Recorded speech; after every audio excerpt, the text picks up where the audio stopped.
The first commandment in the 10 commandments, HaKadosh Baruch Hu tells us that He took us out of Egypt. Then He tells us in the second commandment that we're not allowed to have any other God.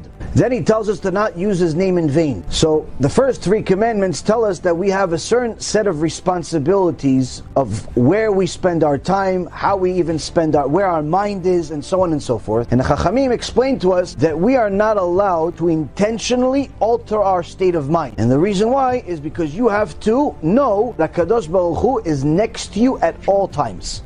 Not just when you go to the Beit Knesset, not just when you learn Torah, not just when you're eating and doing Birkat HaMazon, not even just when you're putting tefillin on. At all times Hashem is next to you, which means if He's next to you, you have to be prepared. Now, that means you have to be prepared to talk to the King of Kings. You have to be able to talk to Him. You have to be able to pray to Him. You have to be learn Torah. If a person really has that in his mind, they're not going to want to alter their state of mind.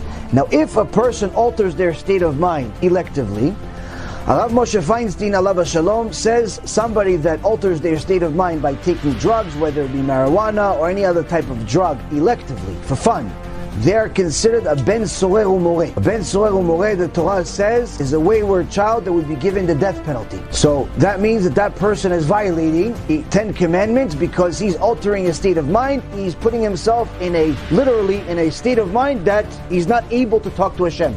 It's like, for example, if you were going to get a job, all of you guys, I'm assuming, want to work one day and make a lot of money, probably, right? Now, on the way to become a multimillionaire, you're going to have a boss at some point, probably, right? And at some point, you're going to have big customers too. Now, imagine you're going to a meeting with the biggest customer in the world. You're going to meet, I don't know, Exxon or something. You're going to meet the best of the best. Now, are you going to go to that meeting? No, right? Why not? You want them to know that you're all there with them. You want them to respect you because of who you are, and not some mushroom that you have in your head. And you look at the guy; he looks like an elephant sometimes. And no, you want to know? I'm here. He's here. We're gonna do some business together. Now, that customer one day is gonna turn to nothing. Why? He's flesh and blood. HaKadosh Baruch Hu is always going to be here. He's the King of Kings. We have to know that we are meeting Him, whether we want to or not, at all times. So when a person alters their state of mind, they're disrespecting the King of Kings. Much more important than the customer of all customers. Now, on the other hand, the second part of your question is what about medicinal marijuana? Meaning marijuana that somebody needs for medical reasons because they have some type of disease. It could be arthritis, it could be cancer, it could be all types of Hashem Yerachem, terrible diseases that have a lot of pain. Now, Baruch Hashem, you are in luck. I'm an expert in pain. I've been experiencing it every day of my life for the last 17 years. So now, I know a little bit about this. Now, the good news is about pain is that there are treatments for pain. Not all treatments alter your state of mind. Yes, you can use marijuana to help your pain. Some people it helps them, some people it doesn't. Some people it just gets them high, but they still have the pain. Some people it helps them, so they get high and they don't have the pain anymore. But good news is that Kadosh Baruch Hu does not want us to sin. So what did He do? He gave somebody the idea. He's like, you know what? Why don't you take out the part, THC part, that gets people high, take it out, take the CBD, and give them just the medicine. That way, you can get rid of the pain without getting high. And even more so, convince the government to make it legal and sell it in CVS stores. There you go. So if somebody really wants it for medicinal reasons, they can get it for medicinal reasons without getting high, which means that anybody that's taking it for medicinal reasons and still getting high, guess what? They want to get high. And for that, there's a punishment. There's a special chamber, nice and hot, and waiting. Point being, Abotai, it's not good for you. For a lot of reasons, aside from the sin, I know a lot of people, I know I'm much older than all of you, know a lot of kids, that when I grew up, marijuana was very common and not any different from today. Kids would smoke in schoolyards, in ages of 10, 11 years old, 13, 14, 15, all age. And they had no shame about it, and they did it every single day. I know one kid named Chicho, something like that, in New York, and this kid literally was always smoking. And one day we're on the bus, and I asked him, like, doesn't it feel like weird to you to be high all the time? He said, no.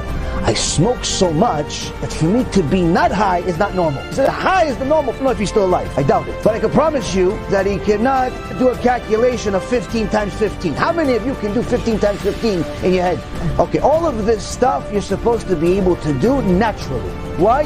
You have a fantastic brain. Rabotai, you have a fantastic brain that even if you don't think that you have a high IQ, even if you took a test that says you are like a half a moron, by the way, your brain has more wiring in it than all of the technology in the world combined. Every time you smoke drugs, Regardless of what they are, it's destroying that wiring. It's killing that wiring and it's literally making you stupid. Unfortunately, those brain cells don't regenerate.